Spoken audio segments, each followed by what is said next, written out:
Assalamualaikum warahmatullahi wabarakatuh. Bersama dengan saya Ustaz Mi di dalam PDPC bersama Ustaz.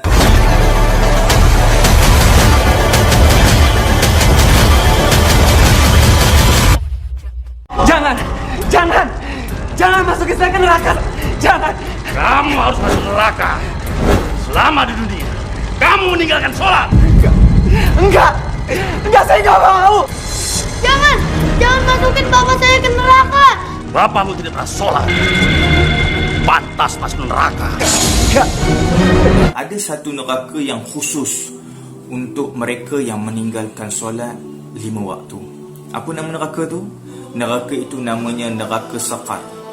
Apabila orang yang masuk dalam neraka Saqar ini dah dibakar oleh Allah Subhanahu wa taala, dikepung mereka itu dengan api lalu dibakar, bertukar kulit dibakar, bertukar kulit, meraung-raung mereka kesakitan kerana dibakar. Kita kalau kat dunia ni, kalau kita letak tangan kita dekat atas dapur gas, kita buka api, kita letak tangan sekejap je, kita akan angkat. Berapa saat tu? Mungkin 5 atau 6 saat. Itu paling lambat lah tu. Paling cepat kita letak terus kita angkat. Bayangkan kita dalam api dan dibakar oleh Allah Subhanahu wa taala di dalam api itu. Bertukar kulit, kembali bertukar kulit. Allahu Akbar. Kerana kedahsyatan ini lalu ditanyakan kepada mereka, A'udzu billahi minasyaitonir rajim. Ma salakakum fi saqar. Tanyakan kepada mereka, apa yang menyebabkan kamu masuk ke dalam neraka Saqar ini? Qalu lam naku minal musallin. Satu ungkapan yang keluar daripada mulut yang penuh penyesalan. Apa kata mereka? Kami dahulu di kalangan orang yang tidak melaksanakan solat. Allahu Akbar. Neraka Saqar adalah neraka yang khusus kepada mereka yang tidak melaksanakan solat 5 waktu sehari semalam. Jadi tolong adik-adik, jangan tinggalkan solat. Hadirkan hati kita ada Allah, dan kita kena sujud pada Allah. Dan kita kena sujud itu sembahyang 5 waktu itu tanda syukur Allah Ta'ala bagi iman, bagi Islam pada kita. Dan inilah saja jalan untuk kita masuk ke dalam syurga Allah Subhanahu wa ta'ala.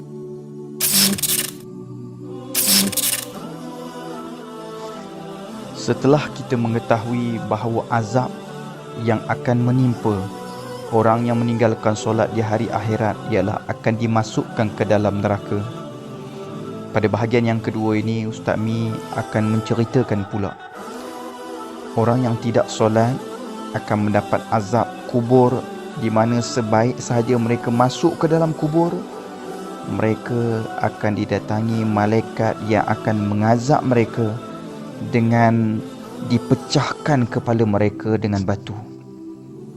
Mari kita lihat hadis yang bakal Ustaz Mi baca ini dan mari kita mengambil pengajarannya. Di dalam sebuah hadis, Nabi Muhammad SAW bercerita tentang mimpinya, dan mimpi Nabi adalah mimpi yang benar.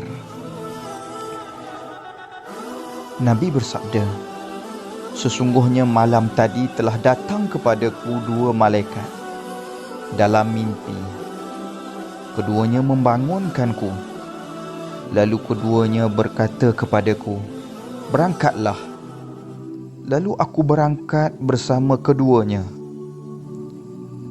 Kami mendatangi seseorang yang terbaring. Ternyata ada orang lain berdiri atasnya sambil membawa sebongkah batu. Allahu Akbar. Tiba-tiba orang itu menjatuhkan batu itu ke kepala orang yang terbaring tersebut hingga memecahkan kepalanya. Lalu batu itu menggeliding ke arah sini, ke arah orang yang menjatuhkan batu tadi. Maka ia pun mengikuti batu itu lalu mengambilnya. Namun ia tidak segera kembali menjatuhkan batu itu ke kepala orang yang terbaring, sehingga kepala orang tersebut kembali utuh seperti sedia kala. Ketika kepala orang itu kembali utuh, ia ulangi perbuatannya atas orang yang terbaring itu seperti pada kali pertama. Allahu Akbar. Demikianlah hadis daripada Nabi Muhammad sallallahu alaihi wasallam, dan sambungannya Nabi Muhammad sallallahu alaihi wasallam bertanya kepada para malaikat, kenapa orang yang aku nampak tadi begitu dahsyat azabnya, dan apakah yang dia lakukan sehingga begini dahsyat azabnya, tidak pernah aku lihat sebelum ini. Lalu malaikat menjawab, mereka dahulu adalah orang-orang yang tidak melaksanakan solat fardu, iaitu solat 5 waktu. Allahu Akbar. Jadi adik-adik ambil pengajaran, iaitu mereka yang tidak solat fardu, mati je dia akan diazab sesuai banyak mana dia tinggalkan solat fardu semasa di dunia. Apakah azab kubur kepada orang yang meninggalkan solat fardu?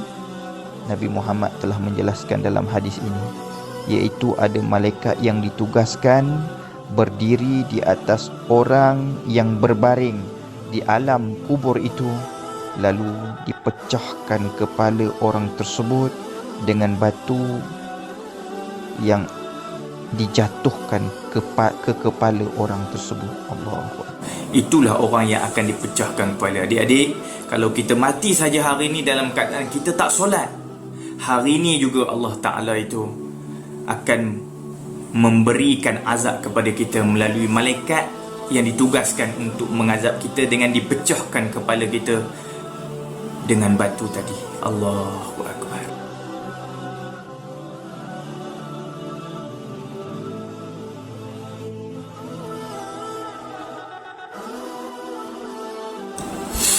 Yang ketiga adik-adik, sesungguhnya solat ini dia mencegah. Inna solata tanha anil fahsya'i wal munkar. Ini kan selalu kita dengar dalam surah Al-Ankabut ayat 45. Sesungguhnya solat mencegah dari perbuatan keji dan munkar. Inna solata tanha anil fahsya'i wal munkar. Bila kita solat, Allah Ta'ala akan jaga kita daripada melaksanakan perkara keji dan munkar. Dia tanha, dia akan cegah. Siapa cegah tu? Allah. Ada hadis lain yang disebut ihfazillah yahfazka. Kamu jaga Allah, Allah Ta'ala akan jaga kamu. Kamu jaga solat, Allah Ta'ala akan jaga kamu daripada melaksanakan perkara keji dan munkar. Kita nak jadi baik, sebab dengan baik kita boleh masuk syurga. Dan sekali-kali kita tak nak buat dosa, sebab dengan dosa, sikit kita buat dosa, kita pasti akan merasakan azab.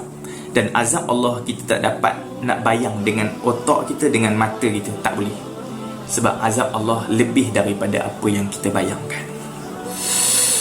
Maka adik-adik, itulah 3 perkara sebagai mukadimah Ustaz solat mercu kejayaan. Lepas ni kita akan belajar macam mana nak solat, dan kita pastikan kita buat bimbingan dan tuntunannya sebaik mungkin, supaya last kali Allah Ta'ala redha dengan amalan kita ini, dan kita semua dapat masuk syurga bersama-sama insya-Allah.